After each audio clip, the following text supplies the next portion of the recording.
Dalam nama Bapa, Putra, dan Roh Kudus. Amin. Allah Bapa, pencipta manusia dan alam semesta, kami bersyukur kepadamu karena Engkau selalu bersabda kepada kami melalui kitab suci, alam semesta, dan sesama kami. Utuslah Roh-Mu yang kudus kepada kami masing-masing, agar kami mau membuka diri kami untuk mendengarkan sabda-Mu dan merenungkannya. Semoga kami tidak hanya mendengarkan, tetapi juga mampu melaksanakannya dalam hidup kami sehari-hari. Amin.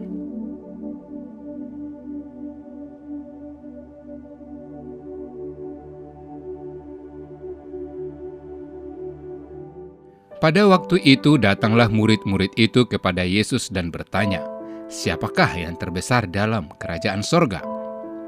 Maka Yesus memanggil seorang anak kecil dan menempatkannya di tengah-tengah mereka, lalu berkata, "Aku berkata kepadamu, sesungguhnya jika kamu tidak bertobat dan menjadi seperti anak kecil ini, kamu tidak akan masuk ke dalam kerajaan sorga.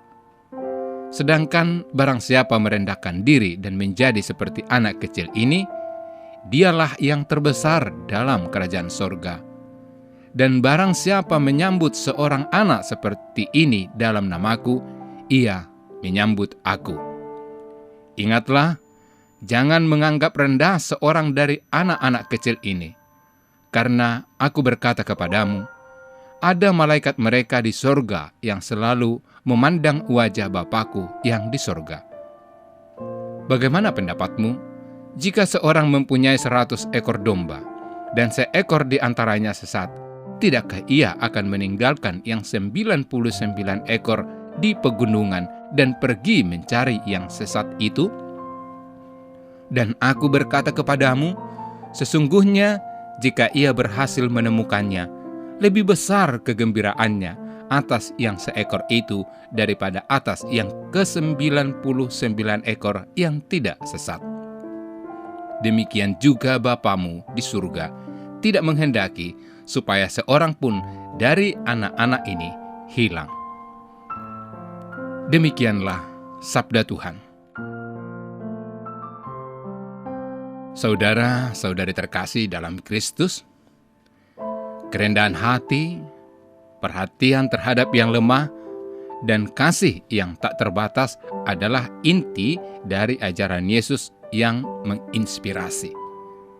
Dalam pengajarannya, Yesus sering menggunakan perumpamaan dan contoh-contoh sederhana untuk menyampaikan pesan mendalam tentang kehidupan spiritual dan moral. Salah satu pengajarannya yang paling menyentuh adalah tentang pentingnya menjadi seperti anak kecil. Tidak meremehkan mereka yang dianggap rendah oleh masyarakat, dan kasih yang luar biasa terhadap mereka yang tersesat. Saudara, para murid datang kepada Yesus dan bertanya tentang siapa yang terbesar dalam kerajaan sorga. Sebagai jawaban, Yesus memanggil seorang anak kecil dan menempatkannya di tengah-tengah mereka.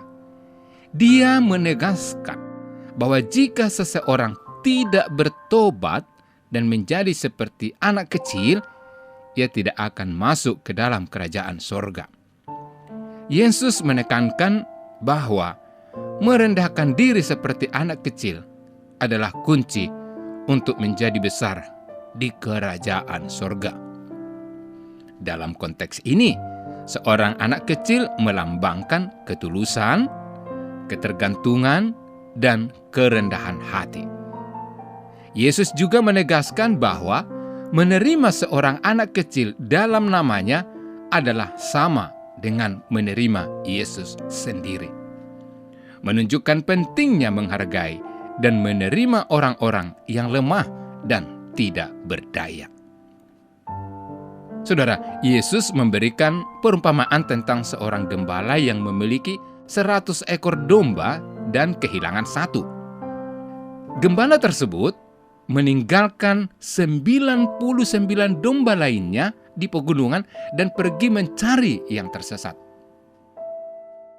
Ketika menemukan domba yang hilang, kegembiraannya lebih besar daripada atas 99 domba yang tidak sesat.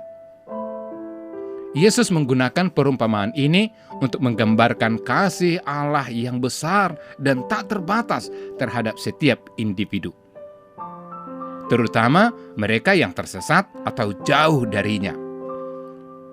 Dia menegaskan bahwa di sorga tidak menghendaki satu pun dari anak-anak ini hilang, menunjukkan kepedulian Allah terhadap keselamatan setiap orang.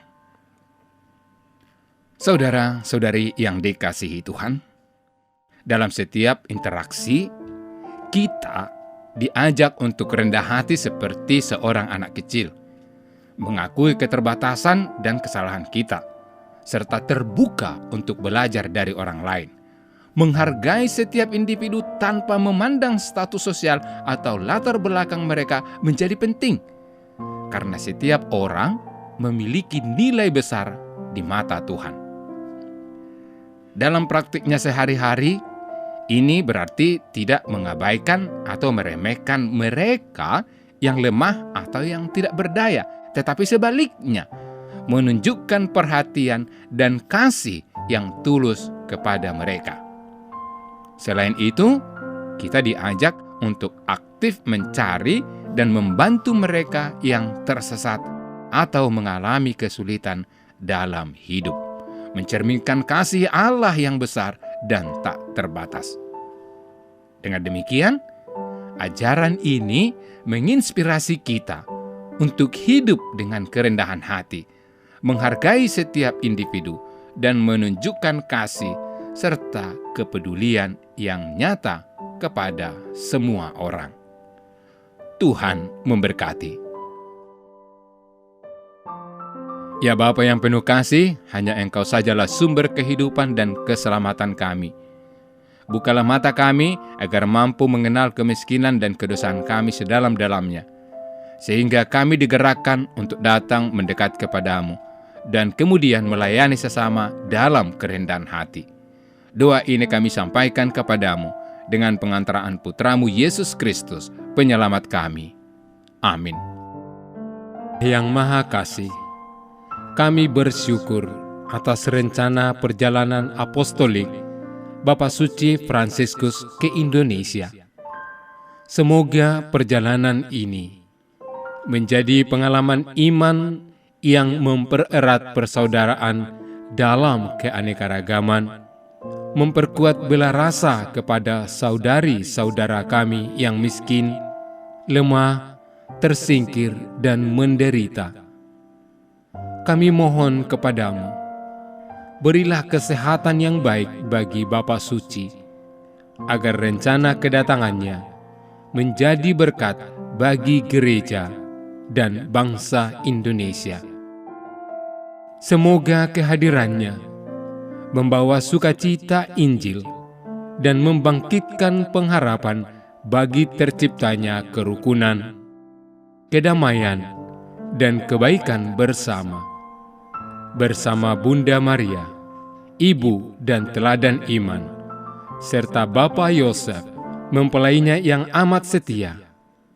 Kami serahkan siapapun yang terlibat dalam persiapan dan pelaksanaan kunjungan apostolik Bapak Suci ini ke dalam kuasa kasih-Mu. Dengan pengantaraan Kristus, Tuhan kami. Amin.